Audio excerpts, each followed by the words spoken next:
Assalamualaikum warahmatullahi wabarakatuh. Innal hamdalillah nahmaduhu wa nasta'inuhu wa nastaghfiruh wa na'udzu billahi min syururi anfusina wa min sayyiati a'malina. May yahdihillahu fala mudhillalah wa may yudlil fala hadiyalah. Asyhadu an la ilaha illallah wahdahu la syarikalah wa asyhadu anna Muhammadan abduhu wa rasuluh wa safiyuhu wa khaliluh wa khiratuhu min khalqihi wa aminuhu ala wahyih. Salawatullah wa salamuhu alaihi wa ala alihi wa ashabihi wa man sara ala nahjihi wa iqtafa asarahu ila yaumil qiyamah.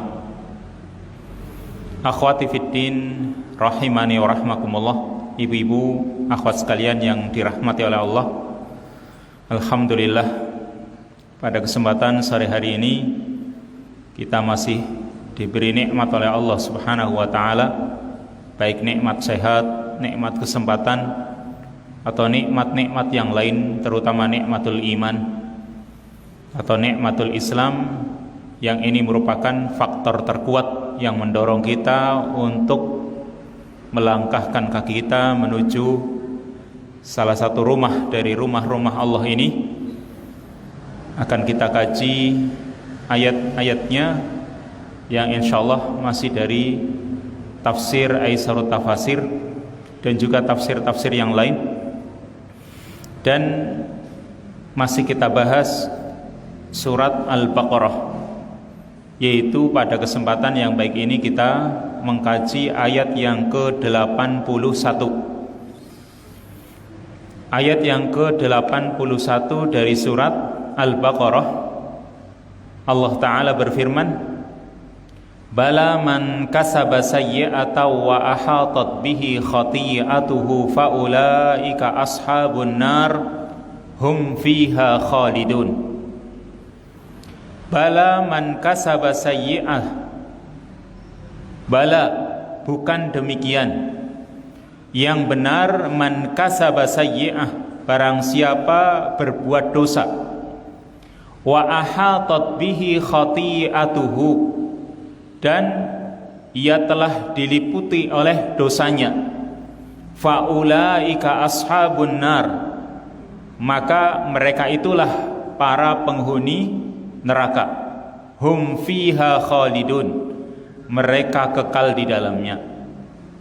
Saya ulangi, ayat yang ke-81, firman Allah Ta'ala, Bala man kasaba sayyi'atan wa ahatat bihi khati'atuhu faulaika ashabun nar hum fiha khalidun. Bukan demikian, yang benar barang siapa berbuat dosa dan ia telah diliputi oleh dosanya, maka mereka itulah para penghuni neraka, mereka kekal di dalamnya. Dijelaskan tentang tafsir ayat ini bahwa ayat yang mulia ini di dalamnya terdapat bantahan, terdapat bantahan terhadap kedustaan-kedustaannya Bani Israel dan angan-angan mereka yang batil, juga makar atau tipu daya mereka untuk mengganti kalimat-kalimat Allah, serta mereka mengaku orang-orang yang dicintai oleh Allah, atau keturunan mereka, ya, nasab mereka akan memberi syafaat di sisi Allah Subhanahu wa taala, sehingga mereka tidak disiksa kecuali hanya beberapa hari.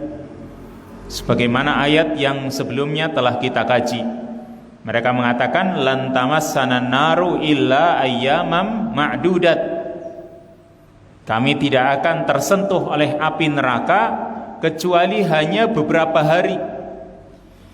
Ini pengakuannya orang-orang Bani Israel atau orang-orang Yahudi. Maka di ayat ini, ayat yang ke-81 ini, Allah Subhanahu wa ta'ala membantah anggapan mereka tersebut. Salah satunya tadi anggapan mereka bahwa tidak akan tersentuh api neraka, mereka tidak akan tersentuh oleh api neraka kecuali hanya beberapa hari. Disiksa hanya beberapa hari saja. Ini anggapan pengakuannya orang-orang Yahudi. Maka Allah membantah, bala. Ini bantahan Allah. Dan bantahan ini juga menjelaskan tentang kaidah al-jaza'u min jinsil amal. Ya, balasan ini atau bantahan ini sekaligus menetapkan suatu kaidah, yaitu al-jaza'u min jinsil amal. Balasan itu sesuai dengan jenis amalan. Ini kan sebuah kaidah. Balasan yang akan diterima seseorang maka sesuai dengan jenis amalannya. Jika yang dia lakukan adalah perbuatan yang baik, maka balasannya adalah kebaikan. Jika yang dilakukannya adalah perbuatan jelek, maka yang akan diterimanya juga kejelekan. Nah, di sini Allah mengatakan bala, tidak demikian. Yang berarti Allah membatalkan anggapan-anggapan mereka. Allah membatalkan pengakuan mereka. Man kasaba sayyi'atan, barang siapa berbuat dosa, melakukan suatu dosa, wa ahatat bihi khati'atuhu, dan telah diliputi oleh dosanya, artinya dosa-dosa telah melilitnya dari berbagai arah. Ya, dosa-dosa telah masuk pada dirinya dan membaur, bahkan membaur dengan panca inderanya. Bahkan sampai hatinya pun sudah terkena dosa. Sehingga orang yang telah terlilit oleh dosa-dosa ini tidak bisa keluar darinya. Ini seperti yang digambarkan oleh Allah Subhanahu wa taala di dalam surat Al-Mutaffifin. Kalla bal rana ala qulubihim ma kanu yaksibun. Sekali-kali tidak, bahkan telah menutup hati mereka apa yang mereka kerjakan. Apa yang mereka usahakan di dunia itu telah menutup hati mereka, yaitu dosa-dosa itu telah menutup hati mereka. Nah, di sini Allah Subhanahu wa taala membantah orang-orang Yahudi dengan Allah menetapkan bahwa orang yang berbuat dosa dan dosa-dosanya itu telah meliput dirinya, telah melilit dirinya sampai masuk ke dalam hatinya, ini yang membuat hati itu tertutup.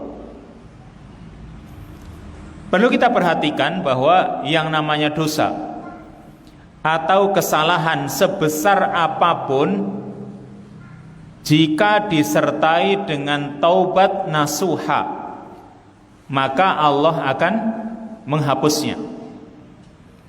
Ini yang harus kita pahami. Yang namanya dosa atau kesalahan sebesar apapun, jika dosa itu disertai dengan taubat, orang bertaubat dengan taubat yang nasuha tentunya, ya, taubat yang sebenar-benarnya, maka Allah Subhanahu wa taala akan menghapus dosanya. Apalagi kalau dosanya itu yang dia hapus atau yang dia bertaubat darinya, dia sertai dengan amal-amal yang soleh, maka Allah Subhanahu wa ta'ala pun akan menggantikan kejelekannya dengan kebaikan. Sebagaimana yang Nabi SAW sabdakan, ittaqillaha haitsuma kunta wa atbi'is sayyi'atal hasanata tamhuha wa khaliqin nasa bi khuluqin hasan. Ittaqillah, bertakwalah kamu kepada Allah dimanapun kamu berada. Lalu Nabi mengatakan wa atbi'is sayyi'atal hasanata tamhuha, ikutilah perbuatan jelek itu dengan perbuatan baik. Ikutilah kejelekan yang telah dilakukan dengan kebaikan. tamhuha. Kata Nabi, maka kebaikan itu akan menghapus kejelekannya.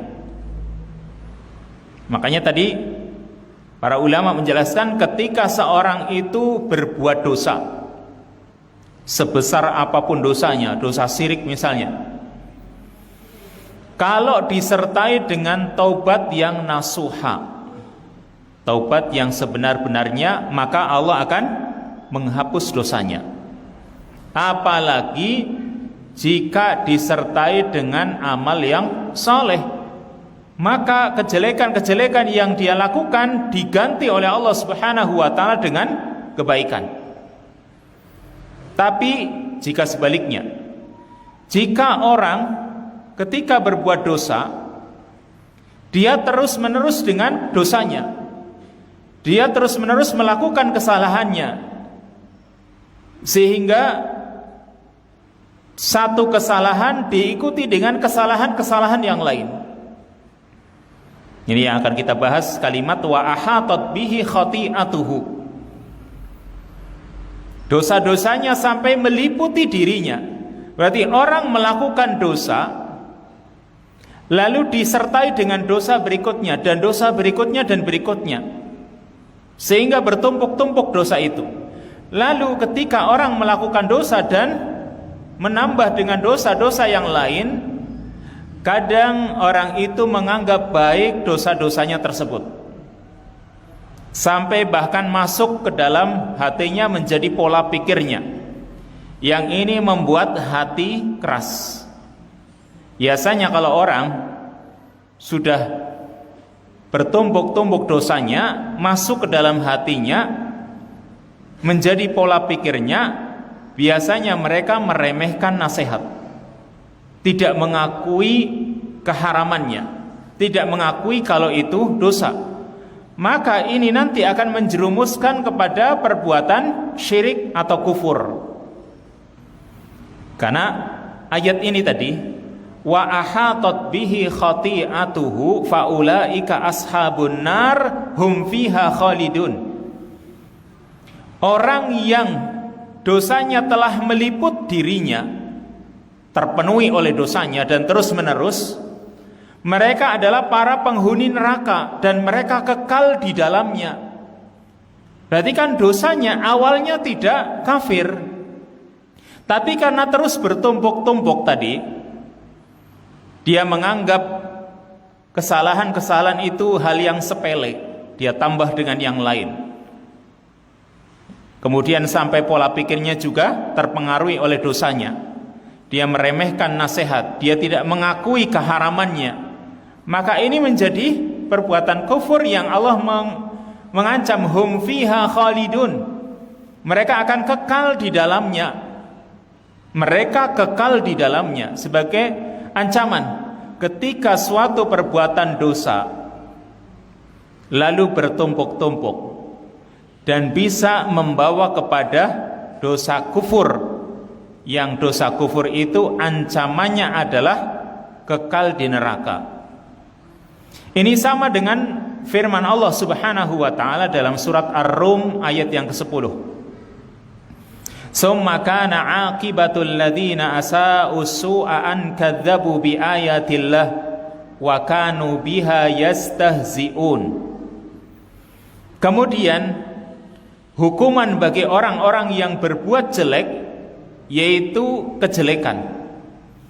An kadzabu bi ayatillah, karena mereka mendustakan ayat-ayat Allah, wa kanu biha yastahzi'un, dan mereka mengolok-olok ayat-ayat Allah tersebut. Berarti perbuatan dosa lalu sampai mendustakan ayat-ayat Allah, karena tadi bertumpuk-tumpuk. Lalu mereka sampai mendustakan ayat-ayat Allah dan mengecek ayat-ayat Allah, dan ini adalah perbuatan kufur. Atau dalam surat An-Nisa ayat yang ke-123 Allah mengatakan, laisa bi amaniyikum wala amaniyi ahlil kitab may ya'mal su'an yujza bihi wala yajid lahu min dunillahi waliyya wala nasira. Laisa bi amaniyikum, pahala Allah itu bukan dengan angan-angan kalian yang kosong, wala amaniyi ahlil kitab, dan juga bukan dengan angan-angan ahli kitab. May ya'mal su'an, barang siapa melakukan kejelekan, kata Allah, yujza bihi, maka dia akan dibalas dengan kejelekan pula. Wala yajid lahu min dunillahi waliyya wala nasira, dan dia tidak akan mendapatkan selain Allah sebagai pelindung dan juga penolong. Maksudnya di sini, orang ketika berbuat dosa lalu dia menunda-nunda taubatnya sehingga bertumpuk-tumpuklah dosa pada dirinya, lalu orang itu pun tidak bisa keluar dari dosanya, bahkan sampai meremehkan dosa tersebut. Yang ini berarti perbuatan kufur. Ketika sudah menganggap dosa itu adalah bukan dosa lagi misalnya, ini kan berarti sudah masuk pada kekufuran.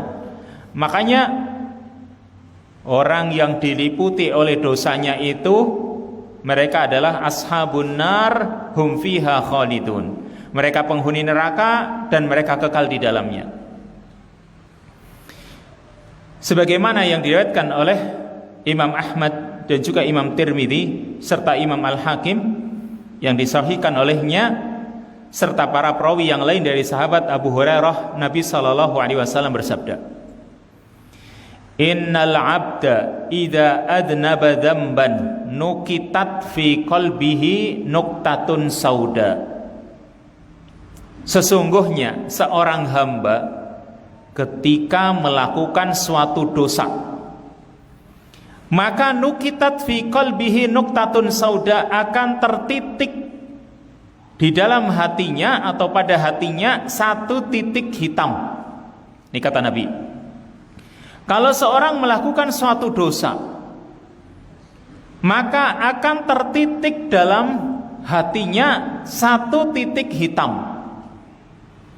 Dan mungkin saja ini benar-benar akan ada titik hitam dalam hati kita secara nyata.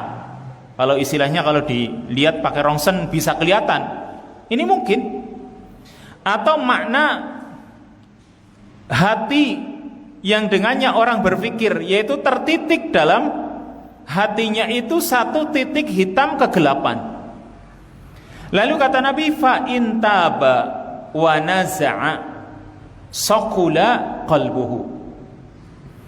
Jika orang yang berbuat dosa ini bertaubat dan dia melepaskan diri darinya, kata Nabi, saqula qalbuhu, maka hatinya pun mengkilat. Kenapa? Satu titik hitam dihapus, hatinya mengkilat. Ibarat sebuah kaca.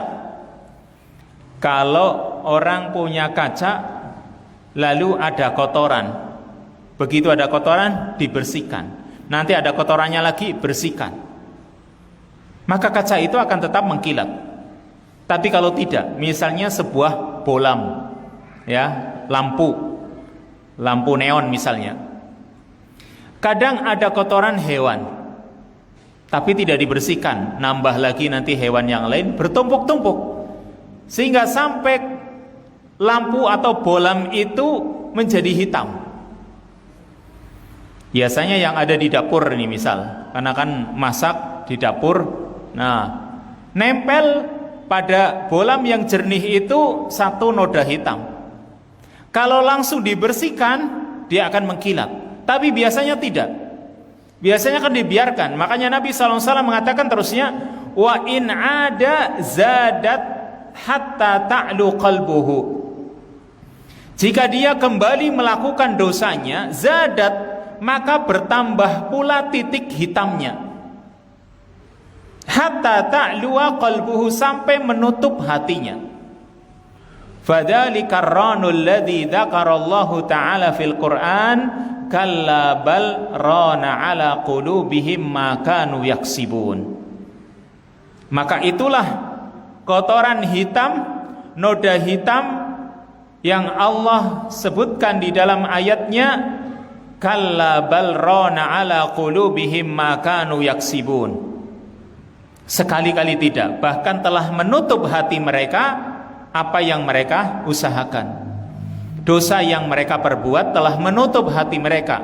Karena itu tadi, cuma noda sedikit tidak dibersihkan, lalu lama-lama menumpuk dan susah untuk membersihkannya, dan akhirnya lampunya pun tidak nyala atau redup. Seperti itu yang namanya hati. Ketika melakukan dosa, harusnya bertaubat, tinggalkan dosa itu. Kalau dia melakukannya lagi, tidak dibersihkan, terus bertumpuk-tumpuk, walaupun awalnya dosa itu bukan dosa kekafiran, tapi kalau menumpuk-numpuk, itu akan membawa kepada kekafiran. Makanya ulama salaf, mereka punya kaidah, al-ma'asi baridul kufri. Kemaksiatan-kemaksiatan, dosa-dosa itu baridul kufri, pengantar kepada kekafiran. Barid itu pos gitu ya, yang mengantarkan. Berarti kemaksiatan itu akan mengantarkan kepada kekufuran kalau dosa-dosanya ditumpuk-tumpuk terus, sampai akhirnya dia meremehkan dosa tersebut, menganggap yang halal jadi haram, atau sebaliknya, yang haram jadi halal. Ini berarti membawa orang tersebut kepada kekafiran. Maka Ibnul Qayyim al-Jauziyah rahimahullahu ta'ala, beliau memberikan ta'liq tentang firman Allah Ta'ala dan juga hadis Nabi SAW. Firman Allah Ta'ala dalam surat An-Nisa ayat yang ke-48, juga hampir ayat yang sama, surat An-Nisa ayat yang ke-116. Ini dua ayat yang depannya sama. Yaitu Allah berfirman, innallaha la yaghfiru ayyushraka bihi wa yaghfiru ma duna dzalika liman yasha. Sesungguhnya Allah tidak akan mengampuni dosa syirik. Sesungguhnya Allah tidak akan mengampuni jika disekutukan. Wa yaghfiru ma duna dzalika liman yasha, dan Allah akan mengampuni dosa selain itu bagi orang yang Dia kehendaki. Perhatikan ini, ayat ini sering kita dengar. Sesungguhnya Allah tidak akan mengampuni dosa syirik, dan Allah akan mengampuni dosa selain itu bagi orang yang Dia kehendaki. Ini satu ayat. Lalu hadisnya, hadis tentang diampuninya dosa, yaitu hadis qudsi, ya bena Adam, lau ataitani bi qurabil ardi khotoya summa lakitani la tusyriku bi syai'an la ataituka bi qurabiha maghfiratan. Wahai manusia, wahai anak Adam, ini kata Allah dalam hadis qudsi, andai kata kamu datang menemuiku dengan membawa sepenuh bumi berupa dosa, kemudian kamu berjumpa denganku tidak menyekutukan kepadaku dengan suatu apapun, kata Allah, pasti aku akan datang menemuimu dengan membawa sepenuh bumi pula berupa ampunan. Ini hadis qudsi ya. Orang yang datang menemui Allah dengan membawa dosa meskipun sebesar bumi atau sepenuh bumi, tapi dosa itu nggak ada syiriknya, maka Allah akan membawa sepenuh bumi pula berupa ampunan. Artinya Allah akan berikan ampunan. Maka kalau kita pahami kata Ibnul Qayyim al-Jauziyah tadi, surat An-Nisa ayat yang ke-48 dan juga hadis qudsi ini, saya ulangi ayatnya, sesungguhnya Allah tidak akan mengampuni dosa syirik dan akan mengampuni dosa selain itu bagi orang yang Dia kehendaki. Dan hadis qudsi, wahai anak Adam, andai kata kamu datang menemuiku dengan membawa sepenuh bumi berupa dosa, kemudian kamu tidak menyekutukanku dengan suatu apapun, sungguh aku akan datang menemuimu dengan membawa sepenuh bumi pula berupa ampunan. Ayat dan hadis qudsi ini, kata Ibnul Qayyim, tidak menunjukkan bahwa dosa-dosa selain syirik itu semuanya dosa-dosa kecil. Ya, ayat tadi, wa yaghfiru ma duna dzalika liman yasha, Allah akan mengampuni dosa selain itu bagi orang yang Dia kehendaki. Ayat ini dan juga hadis tadi tidak menunjukkan bahwa dosa-dosa selain syirik semuanya dosa-dosa kecil. Tidak menunjukkan hal itu. Tetapi Allah menunjukkan bahwa orang yang tidak menyekutukan Allah, tidak berbuat syirik, maka dosa-dosanya akan diampuni bagaimanapun keadaannya. Tapi bukan berarti dosa-dosa itu dosa-dosa itu tadi bukan dosa-dosa kecil. Sekalipun Allah akan mengampuni, tapi bukan berarti dosa-dosa itu adalah dosa-dosa kecil. Bisa saja dosa-dosa besar. Lalu harus kita pahami adanya hubungan yang kuat antara keimanan dalam hati dengan amalan anggota badan. Bahwa iman itu adalah qaulun wa amal. Iman itu adalah ucapan dan amalan. Ini harus dipahami. Karena jika tidak dipahami, maka tidak akan dipahami pula maksud dari Nabi SAW dalam hadis dan juga dalam ayat tadi. Begini, ketika Allah Subhanahu wa ta'ala menyatakan bahwa Allah tidak akan mengampuni dosa syirik dan akan mengampuni dosa selain itu bagi orang yang Dia kehendaki, kita itu jangan mudah menganggap ringan dosa-dosa yang lain selain syirik. Ini yang harus kita pahami nih. Walaupun kita mendengar ayat tadi, Allah akan mengampuni dosa selain syirik bagi orang yang Dia kehendaki, maka kita itu jangan mudah menganggap ringan dosa-dosa yang lain selain syirik. Seperti misalnya minum khamr. Kan minum khamr tidak syirik, kayak gitu. Ini namanya orang meremehkan dosa. Karena dia merasa sebesar apapun dosa, walaupun sepenuh bumi, Allah akan ampuni. Dan Allah tadi juga sudah menegaskan di dalam ayat, Allah akan mengampuni dosa selain syirik. Maka jangan kita menganggap ringan dosa-dosa yang lain selain syirik. Contohnya tadi minum khamr.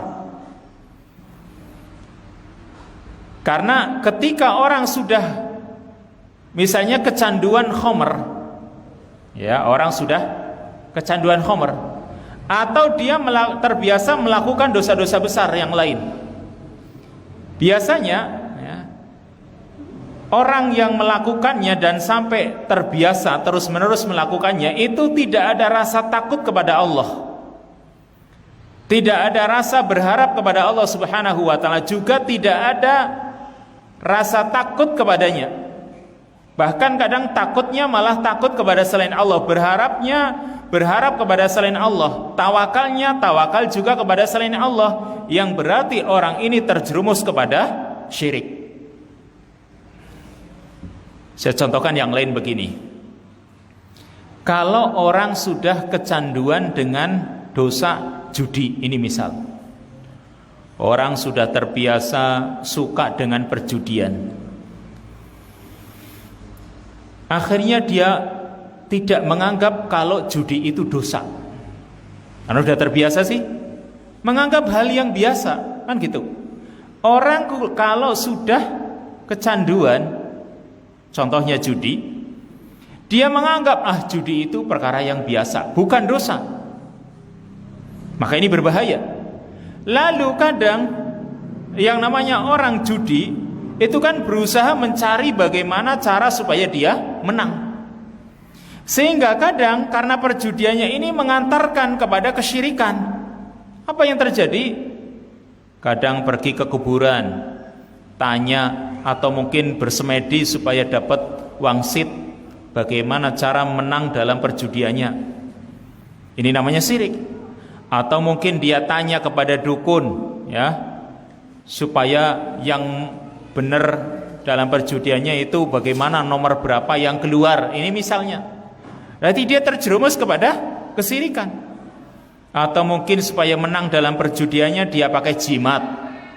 Ini jelas dia terjerumus pada kesyirikan. Makanya tadi al-ma'asi baridul kufr.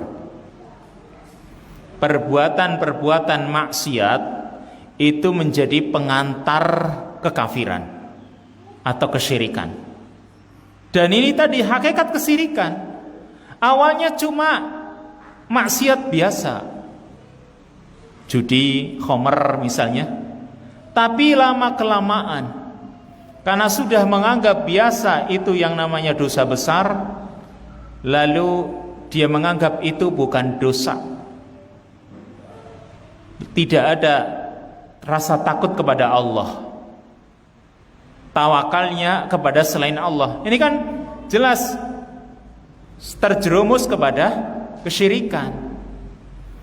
Jadi yang namanya kufur atau syirik itu bukan hanya menyembah patung saja.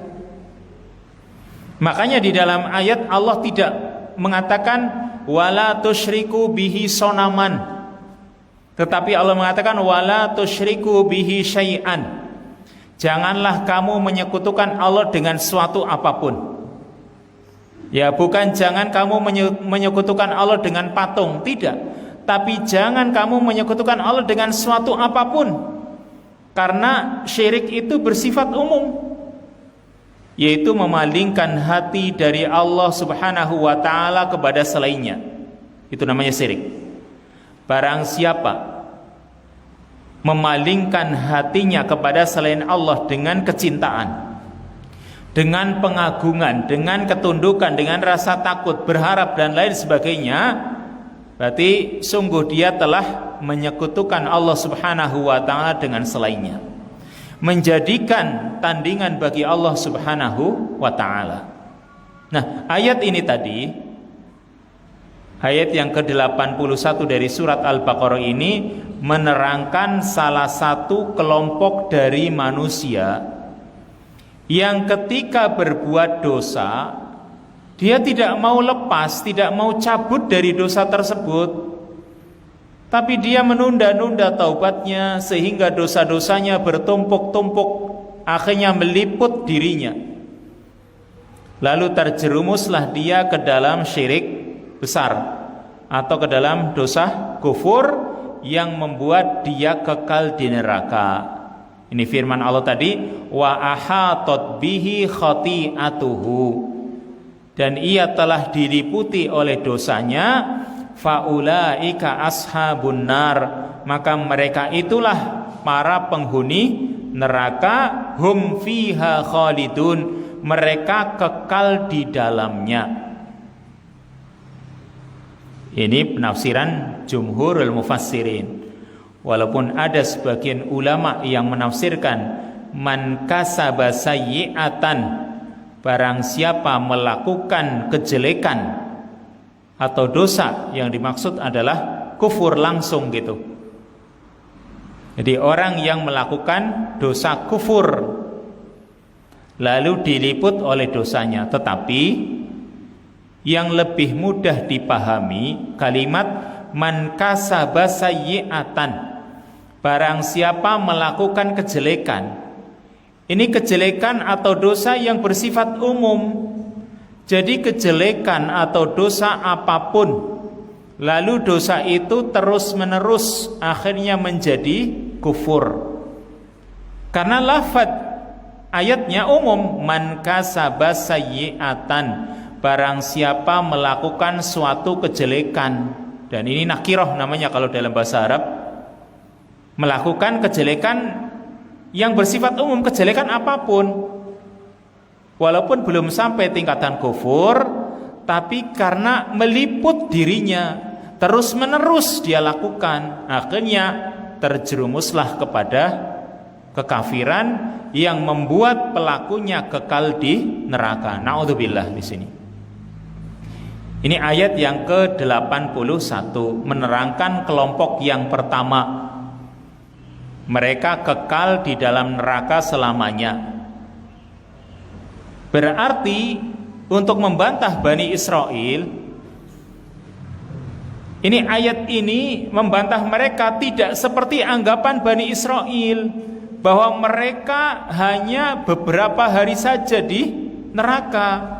Justru orang yang kafir, mereka menentang ayat-ayat Allah, mereka kekal di dalamnya, bukan beberapa hari seperti anggapan orang-orang Yahudi Bani Israel. Ini ayat ini membantah mereka. Lalu ayat yang ke-82. Tadi ini kelompok pertama. Ayat yang ke-81, kelompok pertama yang mereka melakukan dosa terus-menerus dalam dosanya sampai meliput dirinya sehingga sampai tingkatan kufur dan kekal di dalam neraka selamanya. Makanya anggapan Bani Israel anggapan yang salah. Kalau mereka sampai pada tingkatan kufur, menolak ajaran Nabi Muhammad SAW, kok mereka merasa nanti di neraka hanya beberapa hari, jelas salah, karena orang-orang kafir nanti di neraka kekal selamanya. Lalu kelompok yang kedua, yaitu di ayat yang ke-82, Allah Ta'ala berfirman, walladzina amanu wa amilus salihati ulaika ashabul jannah hum fiha khalidun. Walladzina amanu, dan orang-orang yang beriman, wa amilus salihat, dan beramal saleh, ulaika ashabul jannah, mereka itulah para penghuni surga, hum fiha khalidun, mereka kekal di dalamnya. Kan kalimatnya hampir sama, cuma justru kebalikannya. Sama-sama hum fiha khalidun. Ayat sebelumnya juga sama tadi, hum fiha khalidun, tapi sebelumnya ashabun nar. Ayat yang ke-82 ini ashabul jannah hum fiha khalidun. Ini berarti kelompok yang kedua yang bertolak belakang dengan kelompok pertama tadi, yaitu walladzina amanu wa amilus salihat, orang-orang yang beriman dan beramal saleh, yaitu orang-orang yang merealisasikan, mewujudkan keimanannya, membuktikan keimanannya dengan amal saleh, serta selalu muraqabatullah, selalu merasa diawasi oleh Allah Subhanahu wa ta'ala. Mereka merasa amalan-amalan mereka diawasi oleh Allah, baik yang sedang diperbuat atau yang sudah, atau yang dia tinggalkan, yang dia lakukan. Sekarang misalnya kita sedang taklim seperti ini, Allah Maha mengawasi. Yang kita tinggalkan, baik itu perbuatan dosa atau mungkin perbuatan biasa atau mungkin kebaikan yang lain, Allah Maha mengetahuinya. Nah, kalau kita menyadari Allah itu selalu mengawasi kita, namanya sifat muraqabatullah. Nah, orang yang beriman, yang membuktikan keimanannya dengan melakukan amal soleh dan selalu muraqabatullah, selalu merasa diawasi oleh Allah Subhanahu wa ta'ala, ya, tidak tenggelam dengan maksiat, walaupun kadang bermaksiat, tapi dia berusaha untuk bertaubat. Karena namanya manusia, kadang dorongan syahwatnya mendorong dia melakukan dosa, atau bisikan setan membuat dia melakukan dosa. Tapi langsung ingat ketika melakukan dosa, ingat kepada Allah Subhanahu wa ta'ala, segera bertaubat. Seperti yang Allah Subhanahu wa ta'ala firmankan dalam surat Ali Imran ayat yang ke-135. Walladzina idza fa'alu fahishatan aw dzalamu anfusahum dzakarullaha fastaghfaru lidzunubihim wa may yaghfiru dzunuba illallah wa lam yusirru ala ma fa'alu wa hum ya'lamun. Walladzina idza fa'alu fahishatan, dan orang-orang yang ketika melakukan fahisyah, perbuatan keji, au dzalamu anfusahum, atau mendolimi diri mereka, dzakarullah, mereka ingat Allah, fastaghfaru lidzunubihim, lalu mereka memohon ampun terhadap dosa-dosa mereka, wa may yaghfiru dzunuba illallah, karena mereka sadari tidak ada yang mengampuni dosa-dosa kecuali Allah, walam yusirru ala ma fa'alu, kata Allah, dan mereka tidak terus-menerus melakukan dosa-dosa mereka, wahum ya'lamun, sedangkan mereka mengetahui, menyadari hal itu. Ini orang-orang yang ketika melakukan dosa ingat Allah, mohon ampun, berarti mereka bertaubat. Maka merekalah orang-orang mukmin yang sebenarnya. Jadi ini kelompok kedua, orang yang beriman, membuktikan imannya dengan amal soleh, dan mereka selalu muraqabatullah, merasa diawasi oleh Allah dalam setiap amalan yang dilakukan atau amalan yang tidak dilakukannya. Lalu ketika melakukan dosa segera bertaubat, karena dosa ini dorongan nafsunya, ingat kepada Allah, bertaubat. Maka merekalah orang-orang mukmin yang sebenarnya, yang hak, yang haqqan, yang sebenarnya. Maka Allah katakan, ulaika ashabul jannah hum fiha khalidun. Merekalah para penghuni surga dan mereka kekal di dalamnya. Berarti berbeda dengan kelompok yang pertama, jelas bertolak belakang.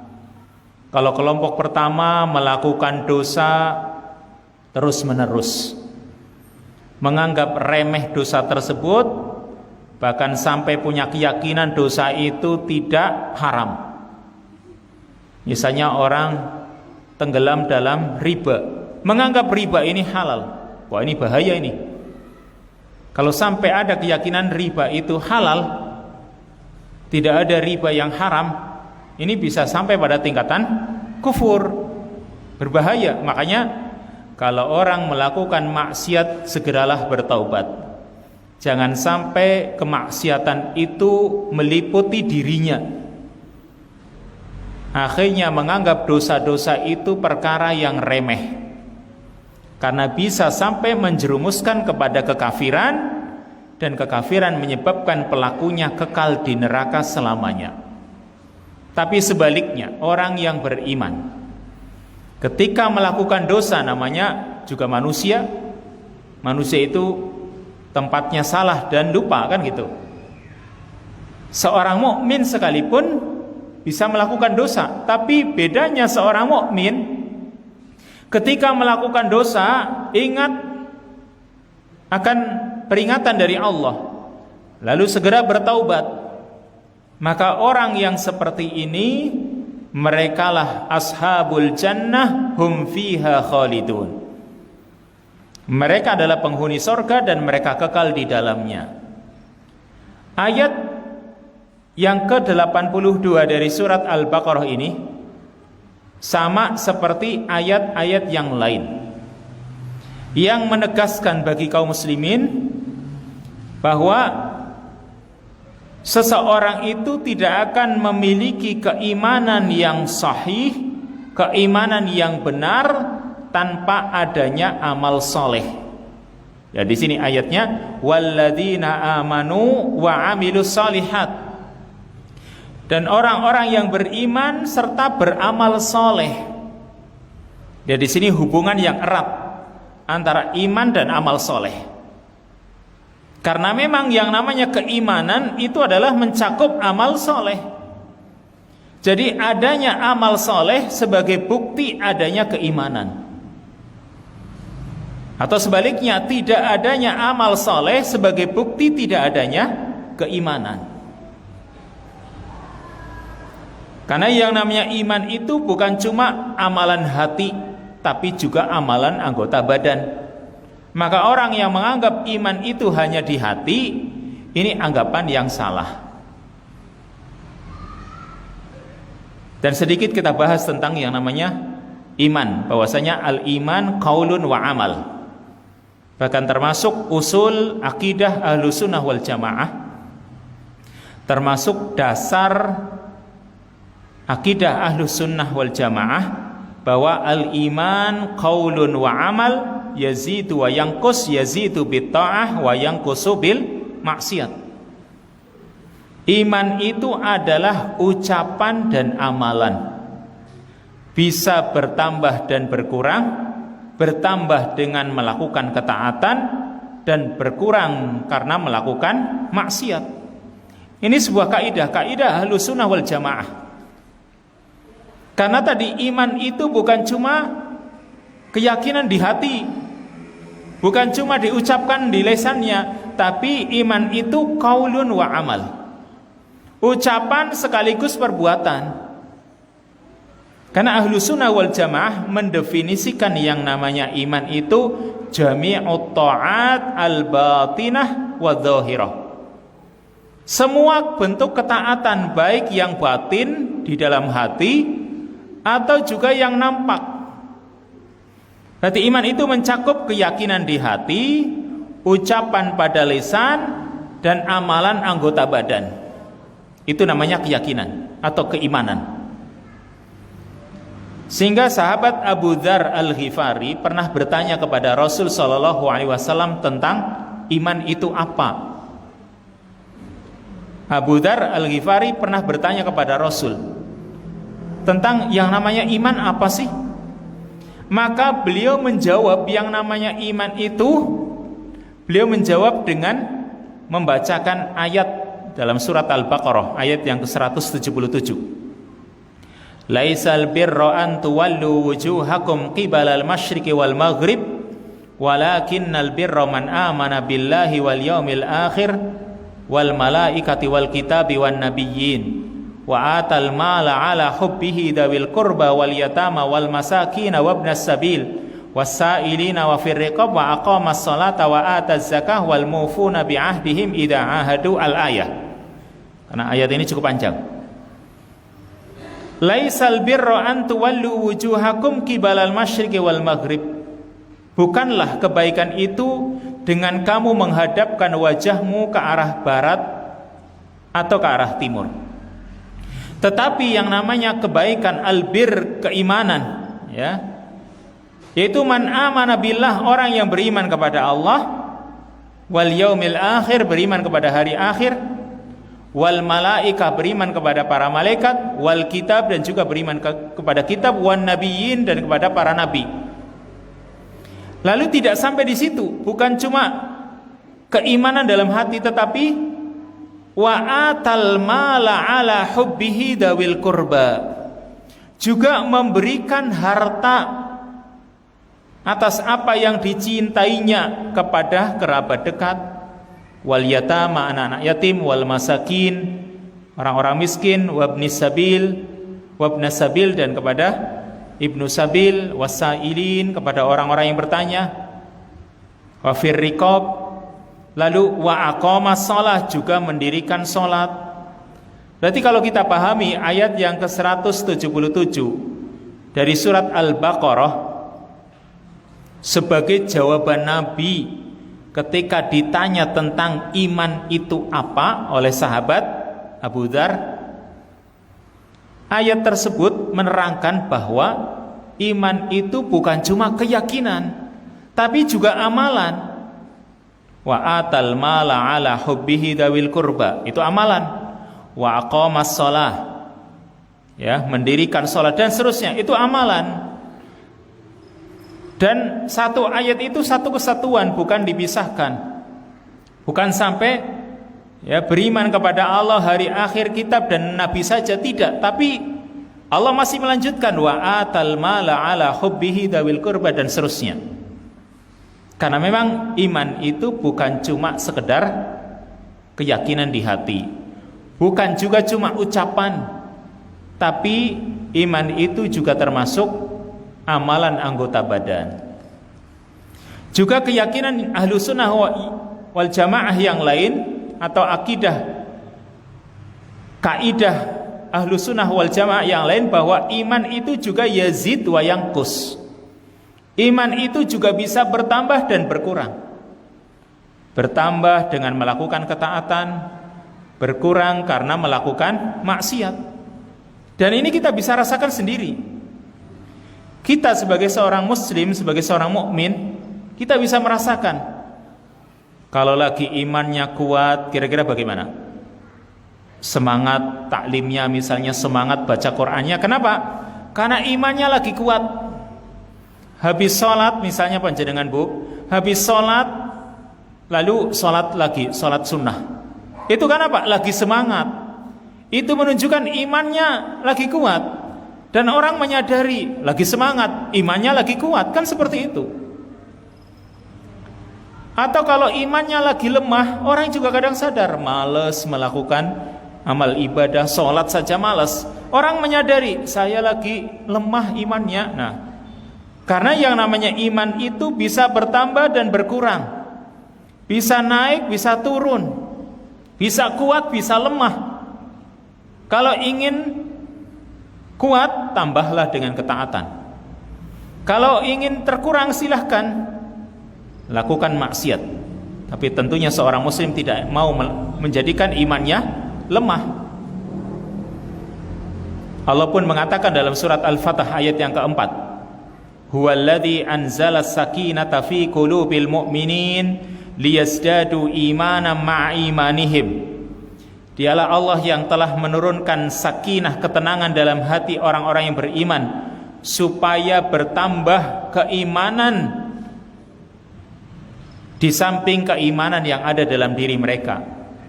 Berarti Allah berikan keimanan di samping keimanan yang ada dalam diri mereka. Makanya iman itu bisa bertambah karena Allah tambahkan.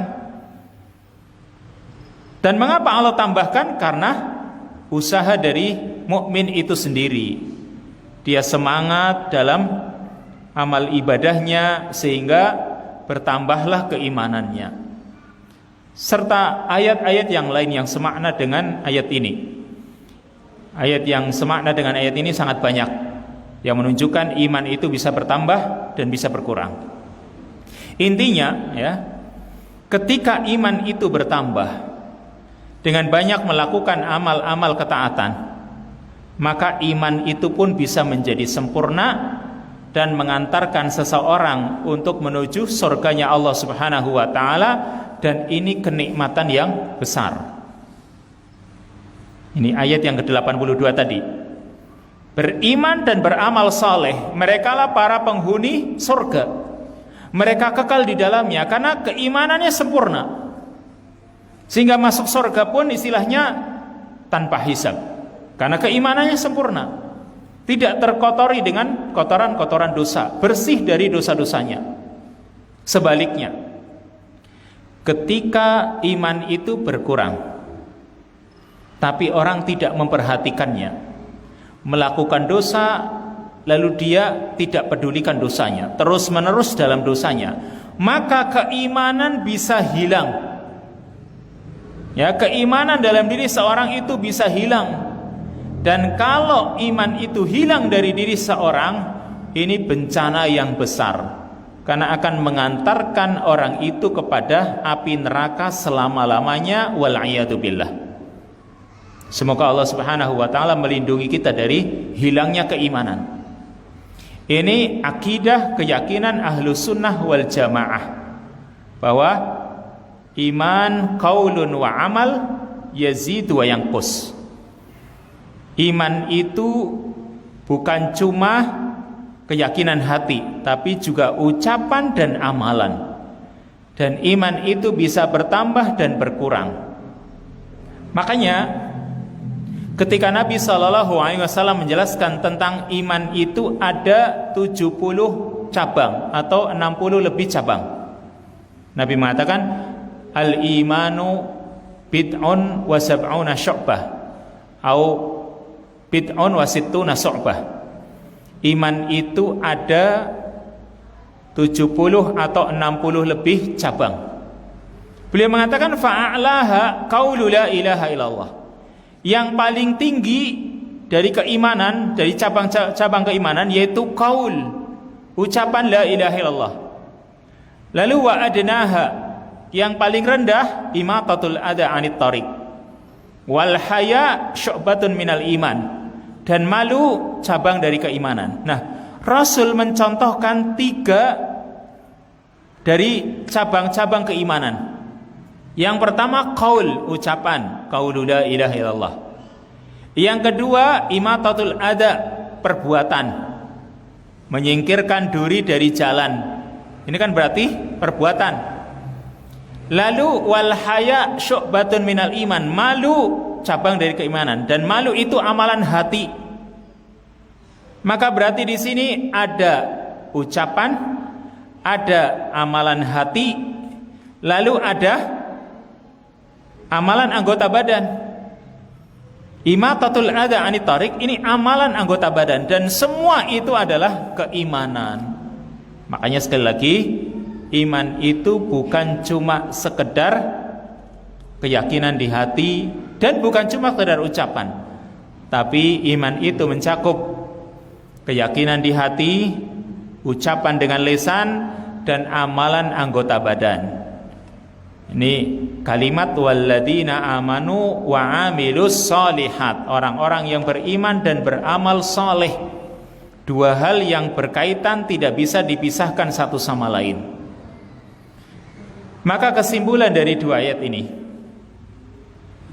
kesimpulan dari ayat yang ke-81 dan 82, yaitu yang pertama ibtalul intifa' bin nasabi wal intisab wa taqriru anna sa'adatal insan kasyaqaihi maradduhuma fis sa'adah ilal iman wal amali salih wa fis syaqawah ila syirki wal ma'asi.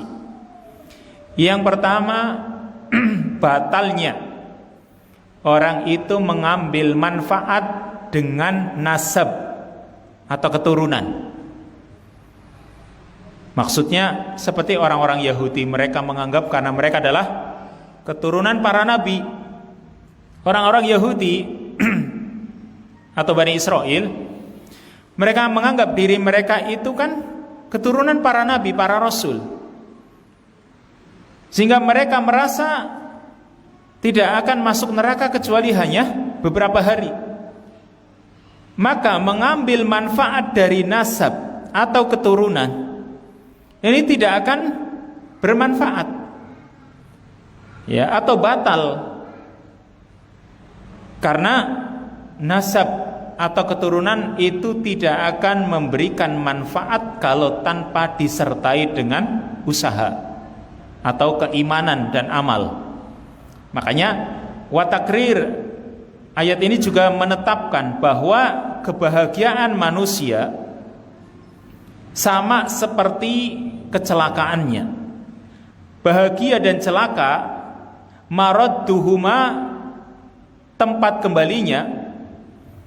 Untuk kebahagiaan muaranya iman dan amal soleh, dan untuk kebinasaan, kecelakaan, yaitu syirik dan maksiat. Ini yang menentukan bahagia dan celakanya manusia. Kalau dia ingin bahagia, jaga iman dan amal solehnya. Tapi kalau dia ingin binasa, syirik dan maksiat itu yang akan mengantarkannya. Kalau cuma menyandarkan diri, menasabkan dirinya, karena saya anaknya Pak Kiai, karena saya keturunan orang yang soleh, tidak bermanfaat sama sekali. Sama dengan pengakuan orang-orang Yahudi. Mereka mengaku keturunan Nabi, mereka mengaku keturunan orang-orang soleh, tapi pengakuan itu tidak bermanfaat sama sekali tanpa disertai dengan usaha. Makanya ada sebuah kaidah atau sebuah pepatah mengatakan, ya, man batta'a bihi amaluhu lam yusri' bihi nasabuhu. Orang yang memperlambat amalannya, maka nasabnya tidak akan mempercepat dirinya. Karena dia sendiri, salah sendiri, walaupun anaknya kiai, tapi dia tidak ada amalan soleh, maka nasab orang tuanya itu tidak akan membantu dirinya. Lalu faedah yang terakhir, yang kedua, at-tanbih ala khatarid dzunub saghiriha wa kabiriha wa ilal amal ala takfiriha bit taubati wal amali salih qabla an tahuta bin nafsi fatahjubaha anit taubati wal iyadu billah. Ayat ini juga sebagai peringatan akan bahayanya dosa, baik dosa-dosa kecil atau dosa-dosa besar. Ini peringatan, dan agar orang itu berusaha untuk menghapus dosa-dosa itu dengan cara bertaubat dan melakukan amal soleh sebelum dosa-dosanya itu meliput dirinya. Karena kalau sudah meliput dirinya akan menghalangi orang itu dari bertaubat. Dan kita mohon perlindungan kepada Allah Subhanahu wa taala dari terhalangnya kita untuk bertaubat kepada Allah. Makanya berhati-hati kalau orang itu kok ternyata sulit untuk bertaubat, susah untuk kembali ke jalan yang benar, karena mungkin dia sudah merasa nikmat dengan dosa-dosa yang selama ini dilakukan, sehingga Allah tutup hatinya, ya, dia tidak mau kembali kepada Allah Subhanahu wa taala, dia tidak mau bertaubat dari dosa-dosanya. Makanya yang terakhir tadi, peringatan akan bahayanya dosa. Dosa itu berbahaya. Segeralah kalau berdosa bertaubat. Insya Allah kalau orang berdosa kemudian bertaubat dan setiap hari dia bertaubat, seperti kaca tadi. Kalau kaca setiap hari dibersihkan, kaca itu akan jernih. Tapi kalau setiap hari dibiarkan, maka lama-kelamaan ketika sudah mengerak itu kotoran, susah dibersihkan. Harus pakai alat ini, alat itu, pembersih ini, pembersih itu. Susah untuk membersihkan kaca itu. Maka itu sebagai ibroh bagi kita. Kita suruh mengambil pelajaran supaya kita ngelihat apa yang ada di sekitar kita. Oh, kaca seperti itu ya. Kalau menempel suatu kotoran, nggak segera dibersihkan, nantinya malas membersihkannya, lama-lama dibiarkan. Akhirnya apa? Contohnya bolam di di dapur. Lampu di dapur kotor, dibiarkan kotor, lama-lama udahlah ganti saja lampunya. Kenapa? Malas membersihkannya. Ganti. Apa iya hati kita mau diganti dengan yang lain? Berarti kita mati dalam keadaan kotor seperti itu? Kan tidak. Makanya bersihkan diri kita dari dosa-dosa. Bersihkan setiap harinya dengan bertaubat, dengan beristighfar, mohon ampun kepada Allah. Tak lupa dengan melakukan amal-amal soleh supaya dosa-dosa itu bisa bersih, kesalahan-kesalahan itu bisa hilang. Wallahu ta'ala a'lam bissawab. Sampai di sini dulu. Ini baru 2 ayat dan ayat-ayat yang pendek. Insyaallah ayat berikutnya, ayat yang ke-83 kita lanjutkan pada kesempatan yang akan datang biidznillah ta'ala.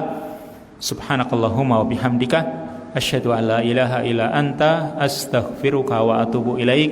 Wassalamualaikum warahmatullahi wabarakatuh.